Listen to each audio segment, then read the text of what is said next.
ಯೋಗ, acupuncture, acupressure, panchakarma, physiotherapist, ಡಯಾಟಿಷಿಯನ್, yoga guru doctor KV. Mahadev. ಪ್ರಿಯ ಮಿತ್ರರೇ, ನಾನು ಒಂದು ಕಥೆಯನ್ನು ನಿಮಗೆ ಹೇಳಬೇಕು ಅಂದ್ಕೊಂಡಿದ್ದೀನಿ. ಅದನ್ನು ನೀವು ಕೇಳಿ, ನಿಮ್ಮ ಮಕ್ಕಳಿಗೂ ತೋರಿಸಿ, ಅದರಲ್ಲಿರುವಂತಹ ನೀತಿಯನ್ನು ಕಲಿತ್ಕೊಳ್ಳಿ ಅನ್ನುವುದೇ ಈ ಒಂದು ಕಥೆಯ ಉದ್ದೇಶ. ಒಂದು ಕಪಲ್ಸ್ ಅಂದರೆ ಒಂದು ಹೊಸ ಜೋಡಿಗೆ ಮದುವೆ ಆಯಿತು. ಮದುವೆ ಆಗಿ ಒಂದು ಅಪಾರ್ಟ್ಮೆಂಟ್ನಲ್ಲಿ ಒಂದು ಹೊಸ ಮನೆ ಮಾಡಿಕೊಂಡು, ಸೊ ಹೊಸ ದಂಪತಿಗಳು ಸಂಸಾರವನ್ನು ಸುಖವಾಗಿ ಸಾಗಿಸ್ತಾ ಹೋದರು. ಹೊಸ ದಂಪತಿಗಳು ರೀಸೆಂಟಾಗಿ ಮದುವೆ ಆದಂತಹವರು, ಅವರ ರೂಮ್ನ ಎದುರುಗಡೆ ಒಂದು ವಿಂಡೋಸ್ ಇತ್ತು. ಆ ಪಕ್ಕದ ಮನೆ ಟೆರೆಸ್ಸು ಆ ವಿಂಡೋಸ್ಗೆ ಕಾಣೋ ಥರ ಇತ್ತು. ಪ್ರತಿದಿನ ಎದ್ದಂತಹ ಈ ಹೊಸ ದಂಪತಿ ಇದ್ರಲ್ಲ, ಈ ಹೆಂಗಸು ಹೋಗಿ ಆ ವಿಂಡೋಸ್ ಹತ್ರ ನಿಂತ್ಕೊಂಡು ಡೈಲಿ ಎದುರುಗಡೆ ಮನೆ ಟೆರೆಸನ್ನು ನೋಡ್ತಾ ಇದ್ದರು. ಎದುರುಗಡೆ ಮನೆಯಲ್ಲಿದ್ದಂತಹ ಮಹಿಳೆ ಪ್ರತಿದಿನ ಬಟ್ಟೆಗಳನ್ನು ವಾಶ್ ಮಾಡಿ, ಅಂದರೆ ಒಗೆದು ಆ ಹಗ್ಗದ ಮೇಲೆಗೆ ಒಣಗಾಕ್ತಾ ಇತ್ತು. ಸೊ ಈಕೆ ಬಂದು ಗಂಡಂಗೆ ಹೇಳಿದ್ದು, ನೋಡಿ, ಆ ಎದುರುಗಡೆ ಮನೆ ಹೆಂಗಸು ಬಟ್ಟೆ ಒಣಗಾಕಿದ್ದಾಳೆ, ಹೋಗೋದು ಪಾಪ ಅವಳಿಗೆ ಹೇಗೆ ಬಟ್ಟೆಗಳನ್ನು ಶುಭ್ರವಾಗಿ ಅಂದರೆ ಶುಚಿಯಾಗಿ ಅದನ್ನು ಒಗೆಯಬೇಕು ಅಂತ ಅವಳಿಗೆ ಗೊತ್ತಿಲ್ಲ ಅನಿಸುತ್ತೆ, ಅಥವಾ ಅವಳು ಬಳಸ್ತಾ ಇರುವಂತಹ ಸೋಪಿನ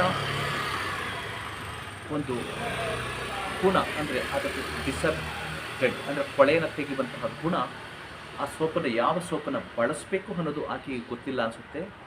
ತುಂಬ ಡರ್ಟಿಯಾಗಿ ಬಟ್ಟೆಗಳನ್ನು ವಾಶ್ ಮಾಡಿದರೆ ತುಂಬ ಕೊಳಕಾಗಿ ಕಾಣಿಸ್ತಿದೆ ಅಂತೇಳಿ ಗಂಡನಿಗೆ ಹೇಳೋದು. ಸರಿ, ಗಂಡ ಸುಮ್ಮನೆ ನಕ್ಕು ಸುಮ್ಮನಾದ.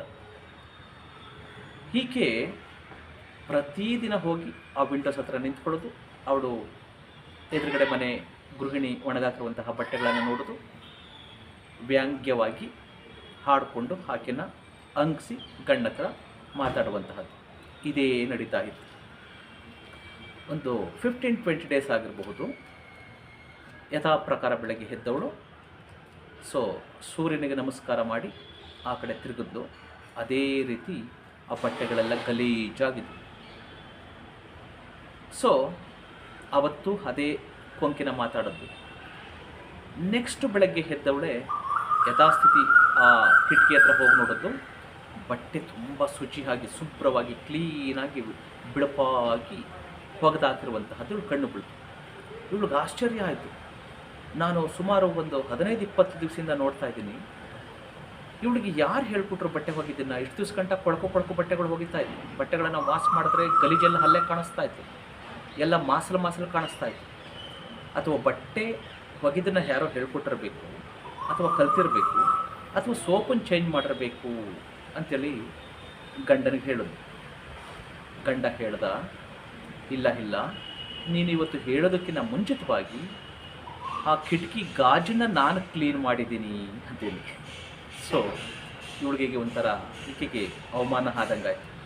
ಅಂದರೆ ನಮ್ಮ ಮನೆಯಲ್ಲಿರುವಂತಹ ಕಿಟಕಿಯಲ್ಲಿರುವಂತಹ ಕೊಳಕನ್ನು ನಾವು ಕ್ಲೀನ್ ಮಾಡಿದ್ರೆ, ಎದುರುಗಡೆ ಅಂದರೆ ಇಷ್ಟು ದಿವಸ ಹಾಕಿ ಒಣಗಾಗ್ತಾ ಇದ್ದಿದ್ದು ಬಟ್ಟೆಗಳನ್ನು ಶುದ್ಧವಾಗಿ ಕ್ಲೀನಾಗಿ ಬ್ಲಪ್ಪಾಗಿ ಒಗೆದು ಒಣಗಾಗ್ತಾ ಇತ್ತು.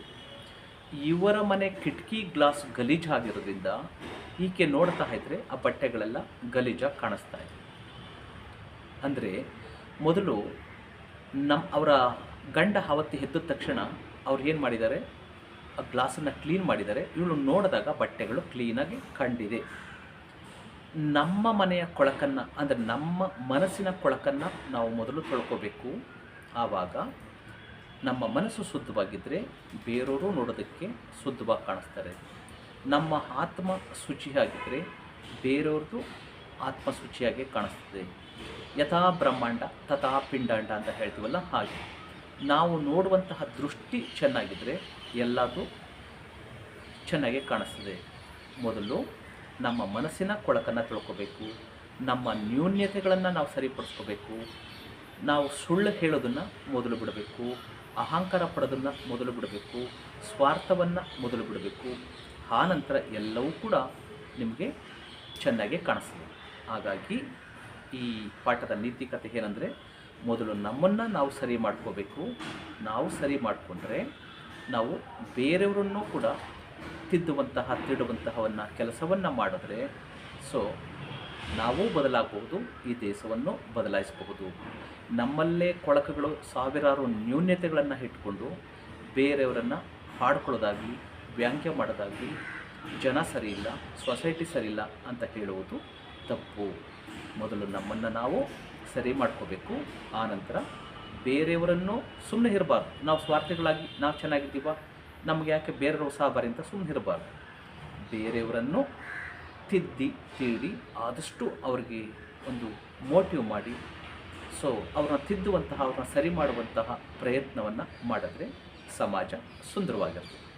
ದಯಮಾಡಿ ನಿಮಗೆ ಈ ವಿಡಿಯೋ ಇಷ್ಟ ಆದರೆ ಬೇರೆಯವರು ಶೇರ್ ಮಾಡಿ, ದಯಮಾಡಿ ಸಬ್ಸ್ಕ್ರೈಬ್ ಮಾಡ್ಕೊಳ್ಳಿ, ಪಕ್ಕದಲ್ಲಿರುವಂತಹ ಬೆಲ್ ಐಕಾನ್ನ ಒತ್ತಿ.